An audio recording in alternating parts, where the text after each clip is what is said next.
Mesdames, Messieurs, bonsoir. Le Touche-à-tout, ce soir, va recevoir deux invités.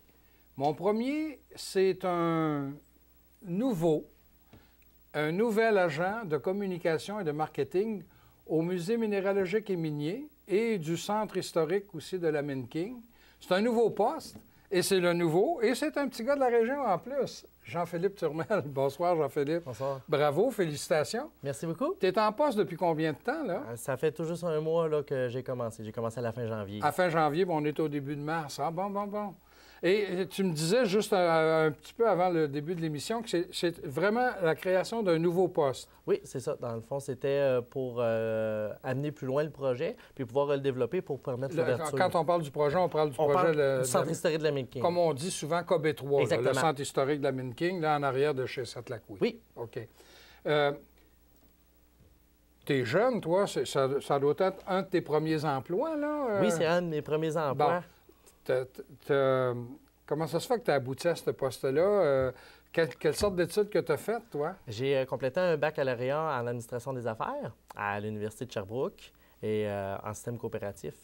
Donc... Ah oui, le système coopératif, ça, il faudrait expliquer aux gens c'est quoi? Bien, dans le fond, on fait des stages tout au long de nos études. Donc, ça permet d'aller en entreprise, aller perfectionner pendant une session, hein? Pendant nos sessions, mais en alternance. Donc, on est là pour perfectionner un petit peu nos acquis. Puis après ça, bien, à la fin de notre bac, bien, on a quand même un an là, d'expérience de travail. Ben oui. Alors, c'est ça qui fait qu'un jour, tu te retrouves agent de communication et de marketing au musée? Exactement. Donc, on accumule un petit peu d'expérience, puis quand on en a assez, bien, on applique sur un beau poste comme ça. Donc, on est en mesure de répondre aux attentes. C'est d'autant plus plaisant que tu es un gars de la région, tu es un gars du coin, toi. Là, tu connais le milieu, tu n'as pas à te familiariser avec le milieu, ça fait partie de tes gènes. Oui, je connaissais, j'étais impliqué depuis longtemps, moi, dans la région, donc avec des divers organismes. Et là, bien, on peut le mettre à profit en plus avec un projet comme ça. Là. Oui. Donc, ce nouveau poste-là a été créé pour faire de la communication et du marketing en fonction du centre historique. Oui. Qu'est-ce que ça veut dire, ça, pour un gars là, qui vient de rentrer? Là, on est au début de mars. Quand est-ce que le centre historique est supposé d'être accessible là, à la population? OK. Bien, tout d'abord, le centre historique devrait ouvrir selon les échéanciers prévus là, au moment où on se parle, en début mars. Là, on parle de août 2016. Donc, c'est dans 5 mois, ça, là? 5 mois. OK. J'ai le décompte à rebours est commencé. Là, sur le coin de mon bureau, je le vois. Là. OK. Et il n'y a pas de retard là, dans l'échéancier? À venir à date, tout va très, très bien. L'hiver est doux. L'hiver, on n'a pas un hiver dur, donc ça permet d'avancer rapidement les travaux. Là. Et les gens qui passent, là, on voit la carcasse du chevalement. Là, oui, c'est ça. Je pense qu'ils ont débuté les travaux pour l'ascenseur aussi. Oui, hein? Bien, puis même les travaux pour le petit bâtiment basilaire, là, qui va être à la base de l'ascenseur, qui va faire le lien entre le chevalement puis l'ascenseur, est en construction présentement. Là. Bon. Donc, il n'y a pas de retard actuellement, en tout cas. Tout est à date. OK. Alors là, tu as 5 mois pour faire quoi? Tout. Mais principalement, c'est tout ce qui est au niveau du plan marketing, donc au niveau de l'offre de service pour, oui, les citoyens de Thetford, mais aussi tout ce qui va être l'offre touristique là, générale pour tous les visiteurs qu'on a. Donc, d'arrimer ça avec l'offre du musée présentement, que ce soit pour les expositions permanentes et itinérantes, mais aussi pour les visites minières touristiques là, qui avaient déjà lieu les autres années, puis qu'on va recommencer là, dès le début juillet, là, jusqu'à l'ouverture du Centre historique de la Mine King. Puis après ça, on va mettre ça ensemble. Autrement dit, il va y avoir un tour complet, là. On s'attend on est en train de travailler tout ce dossier-là. Là. Alors, c'est ça là, qui était en train de faire. Mais au niveau du marketing, je pense que la presse vous a donné, la Presse Plus vous a donné tout un coup de pouce au début de janvier dans sa chronique voyage, là, dans ses pages voyage, en disant « Voici les 3 endroits les plus intéressants à visiter au Québec l'été prochain. » On faisait partie de ça. On ne pouvait pas demander une plus belle visibilité là, pour un gars qui est dans le marketing. C'est merveilleux. Une belle publicité gratuite comme ça, là, on en prendrait souvent. Là, oui. Alors, là, tu dis il va falloir arrimer, disons, peut-être les parcours là, des différents trajets que vous avez à faire, mais mis à part ça, qu'est-ce qu'il faut que tu fasses? On a aussi tout l'aspect financement du projet qui est en cours encore présentement. Donc, on a 1,3 million à aller chercher dans le milieu. Il y a environ 1 million qui est aux ça, entreprises. des plaquettes, là? Et on a aussi les ventes de plaques c'est d'autres honorifiques. choses, OK. On a une aux entreprises, puis on a une aux particuliers, donc au niveau des citoyens. Au niveau des citoyens, c'est d'aller rencontrer les gens, aller rencontrer des groupes, des organismes, pour aller leur parler du projet, voir ça, puis aussi, en même temps, leur proposer d'acheter une plaque pour commémorer l'industrie de l'amiante qui a fait que la ville s'est développée, qu'on est rendu prospère comme ça aujourd'hui à Thetford Mines. Oui. Pas renier notre passé. Exactement. Oui. Il faut savoir, faut connaître notre passé pour savoir où l'on va. Et là, quand on parle des plaques, là, il faut préciser, il y a 3, je pense, différentes plaques qu'on peut acheter. C'est 150... 175, 150. 300 et 500 $. OK. Donc, la différence entre les trois, c'est l'espace de texte qu'on a. Donc, ça passe de 2 lignes à 4 lignes là, pour écrire le texte. Là, qui va être, oui. Et ça, c'est un moyen de financement. C'est un moyen de financement directement là, pour venir compléter la phase 1 du projet. Puis en même temps, c'est pour que les citoyens se sentent interpellés, puis pour qu'on fasse tout un projet commun là, avec le Combat 3. La vente ou l'achat des plaques, là, ça n'a rien à voir avec l'objectif du 1,3 million, hein? Oui. Ah, c'est inclus. Inclus à l'intérieur de ça. ça. Oui, il y a une partie qui est aux entreprises. Puis il y a une partie aussi qui est aux citoyens. Oui, je pense que le Mouvement des Jardins a fait une bonne part aussi. Il y a d'autres industries, là. On devrait annoncer ça. Ah oui, OK. Il y a des annonces intéressantes à venir. Le but va être d'annoncer ça un petit peu plus tard, là, mais on devrait s'en venir avec ça là, aussi. Là. Ah bon. Alors, est-ce qu'on approche le million? Ça s'en vient. Ça s'en vient. On de te tirer vers du nez. On l'a dans la mire. Oui. Mais on devrait être bon là, pour... on l'espère, là, atteindre ça et même le dépasser. Oui. Est-ce que tu auras, au cours des 5 prochains mois, là, à travailler aussi toute la présentation, bien sûr, tu n'es pas tout seul, là, mais toute la présentation de marketing pour inciter les gens à aller sur le site historique de la Mine King? Oui, aussi. Là, puis pas juste pour le monde de chez nous, là. À la grandeur du Québec. Avec l'offre touristique de Chaudière-Appalaches, entre autres, là, on travaille avec Tourisme de Chaudière-Appalaches pour les offres, pour que ça sorte dans les différents dépliants puis les feuillets touristiques là, pour qu'on puisse avoir ça. C'est sûr qu'avec les travaux qui s'en vont, c'est dur de déterminer une date précise d'ouverture, ce qui nous met des fois un petit peu plus craintifs là, pour faire des publications. Sur la défensive, à tout le moins. Oui, c'est ça. Mais sinon, oui, on va essayer d'avoir le maximum là, de gens là, pour l'ouverture au mois d'août. Pour le mois d'août? Oui. Mais est-ce que toi, tu as une stratégie particulière que tu devras développer d'ici le mois d'août? Une stratégie particulière, oui, dans le sens pour essayer d'aller chercher le maximum de gens, mais c'est sûr que pour la première année, on va surtout y aller avec les activités du musée. On s'attend à une forte participation, étant donné qu'on va être à l'ouverture. Ça va être surtout pour la deuxième année qu'on va mettre les efforts là, déployés. Là. Autrement dit, tout nouveau, tout beau. Donc, moi, le premier, là, je vais être intéressé à y aller tout de suite. Ensuite, si j'en parle à ma parenté de l'extérieur, qui viennent aussi. Donc, c'est toujours du bouche à oreille. Là. Oui, c'est ça. Mais il va y avoir aussi de la publicité, il va y avoir des choses où il va y avoir des inaugurations. Donc, on va faire un événement là, pour profiter de ce centre-là. Oui. Comme agent de communication et marketing, là, on parle abondamment du centre historique, là, puis c'est important. Mais est-ce que tu vas avoir aussi à t'impliquer au niveau des activités à l'intérieur du musée, que ce soit une exposition, l'exposition permanente, mieux la faire connaître, et aussi les expositions itinérantes qui sont toujours dans la grande salle en entrant à gauche, là? Oui, je vais avoir à travailler aussi avec ça au niveau de l'offre de service, toujours. Aussi au niveau de la promotion de ces différentes expositions-là, que ce soit avec différents groupes, les groupes scolaires, des choses comme ça, tout au niveau du marketing pour essayer de promouvoir notre musée, là, puis essayer d'attirer le plus de gens. Oui, bien sûr, quand on dit que tu es l'agent de communication et de marketing, c'est pas toi qui vas choisir les expositions qui viennent. Tu travailles en équipe. Là. Oui, on travaille en équipe. Là. Il y a des gens qui sont là pour la programmation. Il y a des gens qui sont là aussi pour tout ce qui est la muséologie. Là. Puis il y a des personnes aussi qui sont là pour les services éducatifs. Mais c'est de s'assurer aussi que tout ce monde-là soit en cohésion pour qu'on puisse offrir la meilleure expérience aux visiteurs. Et toi, c'est à partir de ça que toi, tu arrives, tu dis, moi, je développe telle stratégie de marketing. Exactement. Est-ce que tu relèves du conseil d'administration ou le directeur, est-ce que François est revenu? François est sur un retour progressif, donc on l'a avec nous au sein de l'équipe. Je relève de direction là, qui est assurée par François Cinq-Mars et Virginie Bizier. Là, son adjoint? Son adjoint. Bon, OK. Et là, tu me dis que ça fait un mois que tu es là. Comment tu trouves ça? Ça va bien. Je suis en train de prendre vraiment possession du poste là, et de connaître de plus en plus le projet. Je vais visiter régulièrement le chantier pour voir l'avancement des travaux. Je prends des photos. On en publie un petit peu sur Facebook pour aussi le montrer aux citoyens. Susciter l'intérêt? Susciter l'intérêt pour qu'on ait le plus de gens possible au mois d'août. Donc non, ça va bien. Je suis bien content.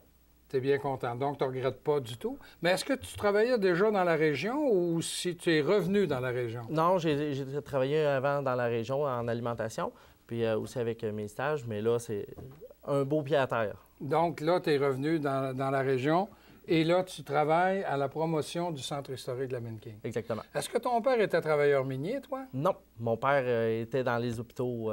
Oui, c'est vrai. C'est un travailleur du domaine de la santé. Oui. Mais est-ce que tu as de la parenté qui a travaillé? Oui. Mes deux grands-pères. Ah, tes deux grands-pères. Donc là, ça vient te chercher, ça. Oui, j'en avais un qui était à Icebroton dans les mines de pierre à savon. Mais pas dans le domaine de l'amiante, mais, il était tout de même mineur. Puis mon autre grand-père paternel, lui, il était à la BC là, toutes ces années qu'il a travaillé. À BC à Black Lake, là. À Black Lake. Donc, on parle d'un descendant de travailleurs miniers. On parle de bien descendant. Placé pour ça. Là. Oui. Bien, Jean-Philippe, je vais te réinviter. Ça va me faire plaisir. Peut-être au début de septembre, là, quand le centre historique sera ouvert officiellement, pour que tu viennes venir nous en parler encore puis nous dire pourquoi qu'on devrait y aller. Parfait, ça va me faire plaisir. Merci beaucoup, Jean-Philippe. Merci, M. Denis. Demeurez des nôtres. L'émission se poursuit dans quelques instants.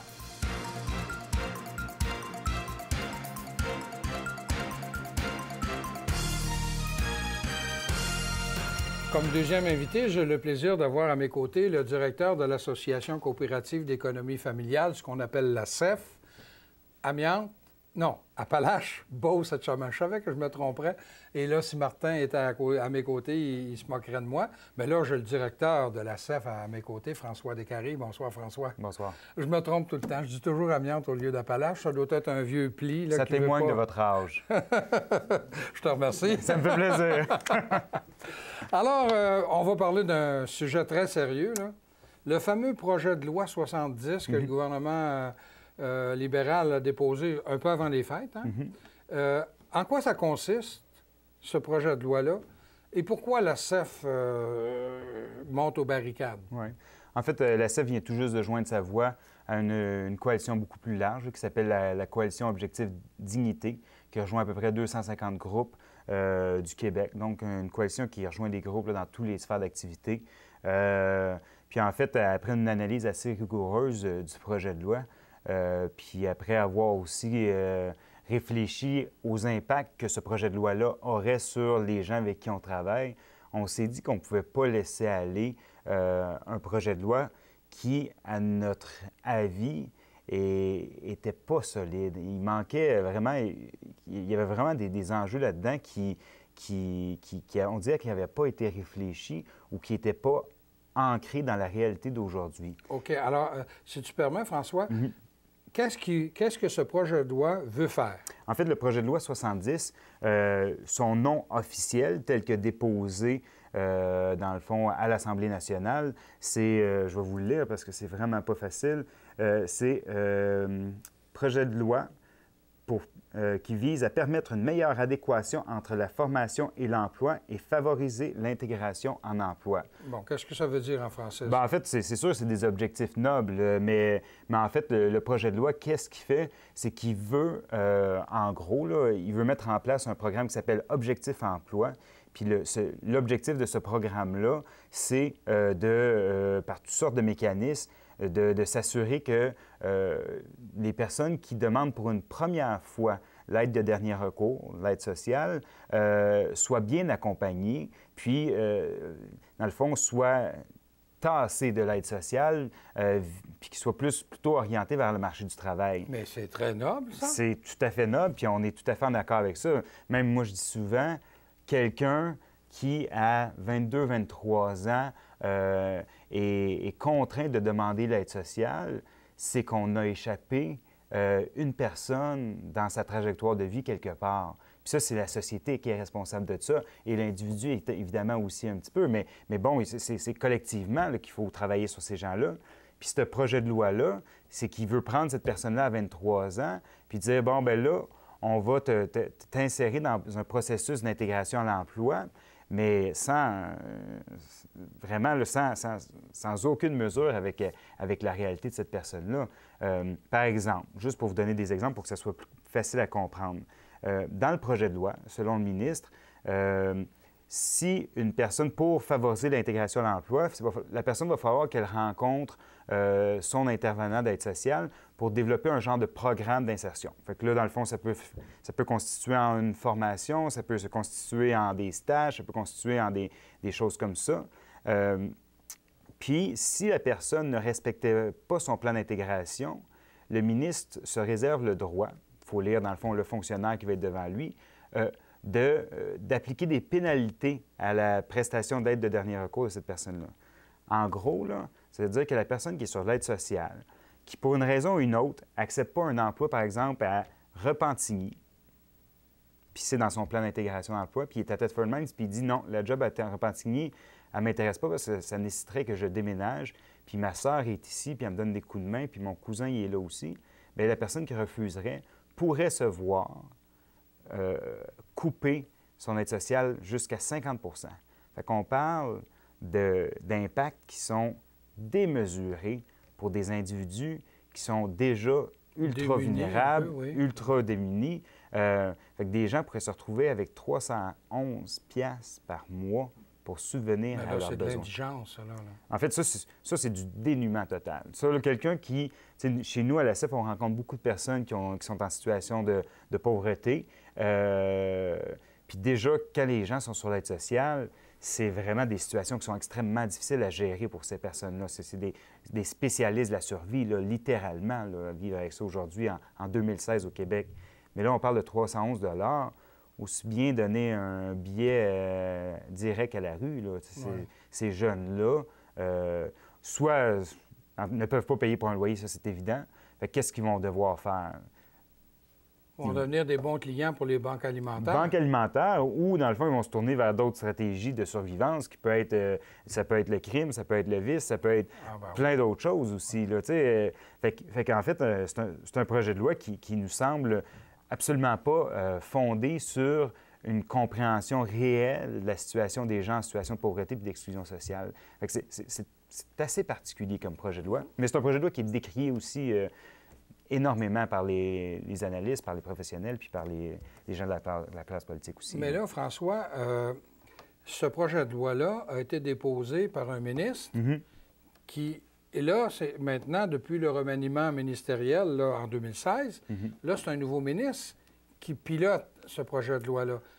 Puis, j'ai bien compris, juste avant le début de l'émission, tu sembles susciter de l'espoir par rapport au nouveau ministre et par rapport à l'ancien. Oui. C'était M. Haddad qui était là avant. Hein? C'était M. Hamad, aussi ministre responsable de la région de Québec, qui était responsable de la solidarité sociale à l'époque.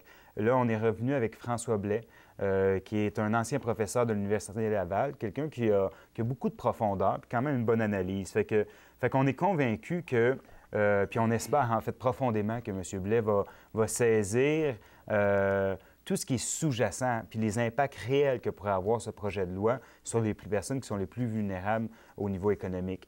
Donc on est assez optimiste que le nouveau ministre va soit balayer du revers de la main le projet de loi dans son entièreté ou minimalement enlever vraiment là, certains des irritants de ce projet de loi-là là, qui ne font absolument pas de sens. Là. Puis en fait, qui sont destinés à sauver de l'argent, mais qui, au bout du compte, vont probablement coûter plus cher à la société et à l'État. Puis là, on parle juste au niveau financièrement. On ne parle même pas de drame humain puis de tragédie individuelle. Là. Monétairement, un projet de loi qui met des gens comme ça dans la pauvreté extrême va nécessairement avoir des répercussions en termes de coûts pour l'État aussi, là, à court moyen terme. Et j'imagine qu'un organisme comme la CEF s'implique dans ce dossier-là parce que vous autres, en bout de ligne, on dit Association coopérative d'économie familiale, vous montrez à des gens à faire des budgets, mais à 400 $ par mois ou plus ou un petit peu moins, un budget, là, ça relève du département des miracles. Ah, non, alors, vous allez être pris avec ces gens-là, là, vous autres? En fait, le défi pour nous, si ça l'avance, puis en fait, je vous dirais que ça va être encore plus criant dans les grandes villes comme Montréal puis Québec, mais le défi pour nous, c'est qu'on se retrouve dans des situations qui n'ont pas d'issue, tu sais, fait que c'est sûr que... Mais en tout cas, comme je vous dis, je suis assez optimiste que le nouveau ministre Blais va avoir la sensibilité d'aligner le programme pour... Puis comme je dis souvent, on n'est pas contre la finalité du programme, d'intégrer, d'avoir un travail honorable. Il n'y a rien de mieux que pour un individu, pour se valoriser dans le travail et dans d'autres activités. Mais là, on parle vraiment là, de risques assez importants là, pour la santé des individus. Puis on espère que le ministre Blais là, va corriger le tir, là, puis assez rapidement. Là. Alors, si je comprends bien, pour toi, le ministre Blais est beaucoup mieux outillé que l'autre ministre qui avait à défendre ce projet de loi-là. Oui, tout à fait. Puis, en tout cas, on fonde beaucoup plus d'espoir en M. Blais qu'on ne pouvait en fonder dans M. Hamad. Qui n'est pas nécessairement non plus un ministre incompétent, mais juste quelqu'un qui, d'après moi, ne sait peut-être pas l'ensemble des répercussions. Puis je vous dirais, un autre exemple qu'on donne par rapport à ce programme-là, c'est que nécessairement, les personnes qui sont en processus de demande d'aide sociale, c'est des personnes qui ont besoin d'encadrement pour se réaligner, qui ont besoin d'aide pour... Puis il y a un petit peu de ça dans le projet de loi, puis on trouve ça extraordinaire. Mais aujourd'hui, les agents d'aide sociale... il y en a à la Quai-de-Chemin, il y en a à Thetford Mines, il y en a en Beauce aussi, mais ils sont plus rejoignables. Fait que quelqu'un qui, dans le projet de loi, il y a comme une prétention que les nouveaux demandeurs vont être accompagnés par des agents d'aide sociale pour développer un plan d'intégration qui va être extraordinaire et miraculeux. Mais il faut l'avoir, des agents. Maintenant, là, un agent d'aide sociale va être contacté par téléphone. La personne ne la rencontrera plus. C'est vraiment une façon d'intervenir avec des personnes qui sont un petit peu plus vulnérables, qui a à peu près aucun résultat positif. T'sais, si on veut vraiment contribuer à faire un plan d'intégration pour des personnes qui ont des difficultés à se trouver un emploi, ça prend des organismes communautaires, ça prend des gens qui vont travailler avec et pour les gens, ça prend des centres de recherche d'emploi, ça prend des gens qui sont là pour écouter la personne, puis y donner des tapes dans le dos, puis l'aider à exploiter son plein potentiel finalement. Mais c'est pas avec un téléphone, 3-4 postes à faire avant qu'on va arriver à relancer les gens. Puis il y a comme une pensée magique dans le projet de loi qu'on va faire un projet de loi, puis il va y avoir des agents d'aide sociale qui vont vraiment aider les gens à développer un plan d'intégration qui va leur permettre de rebondir. Maintenant, là, aller à la Quai-de-Chemin quand tu es à Thetford Mines parce que ton intervenant attitré à ta catégorie est là-bas, ça ne fait absolument aucun sens. Puis ça, c'est de la centralisation, puis des choses comme ça, mais ça ne fait pas de sens. Donc, vraiment, projet de loi 70, ouais. Mais si je comprends bien, c'est que le projet de loi 70 va donner beaucoup plus d'ouvrages, beaucoup plus de responsabilités aux agents, mais sans en avoir plus. Ouvrage, responsabilité, je pense que c'est le bon terme. Même, est-ce qu'il va avoir un certain... Parce que selon le projet de loi qui est encore qui est encore sur la table, fait qu'il faut peut-être les modifier, mais selon ce qu'on lit là, ce serait l'agent qui aurait à éventuellement peut-être aussi couper le chèque. Fait que là, on parle d'arbitraire. Là, on va rentrer dans de l'arbitraire aussi. Puis, il y a beaucoup de préoccupations derrière ça. Puis, en fait, nous, ce qu'on dit avec ça, alors, tu sais, puis aussi, il ne faut pas le cacher, depuis 10 ans, l'aide sociale, là, c'est en chute libre. Là, quand même, l'utilisation de l'aide de dernier recours par les individus n'a probablement jamais été aussi bas que ça dans les 20 dernières années. Fait que, tu sais, c'est pas comme si on était en pleine croissance des demandes d'aide sociale. Ça réduit année après année. Mais on pense qu'il y aurait une réforme importante à faire dans la sécurité du revenu, que ce soit sur l'aide sociale, mais aussi pour les pensions de vieillesse, pour tout en fait, les programmes gouvernementaux devraient être revus. Parce que dans les 10-15 dernières années, il y a juste eu des modifications qui ont été faites sans avoir une perspective globale. Fait qu'au lieu de travailler sur encore un plaster qu'on va mettre sur un problème, nous, ce qu'on dit, soyons ambitieux, prenons un pas de recul, puis réfléchissons à la façon de faire pour que tous les individus, en fait, aient un revenu suffisant pour bien vivre, peu importe leur situation. Puis les exemples sont tellement nombreux d'aberrations qu'il faut changer les systèmes. Puis je pourrais vous donner des millions d'exemples, mais juste un exemple en 2 secondes. Une femme monoparentale qui a 2 enfants puis qui travaille autour avec un revenu d'à peu près 40 000 bien, si elle fait 1 000 de plus, parce qu'elle a eu une augmentation de salaire, il va y rester à peu près 50 $ de plus dans les poches à la fin de l'année, parce qu'elle va perdre des allocations familiales, elle va payer de l'impôt, puis elle va perdre en fait des allocations de la familiale pour ses 2 enfants. Fait que là, finalement, bon, 300 $ là, 300 $ là, puis 300 $ d'impôt, il reste 50 $. On va y revenir, François. Pourquoi pas? Merci beaucoup. Je vous invite à nous revenir la semaine prochaine.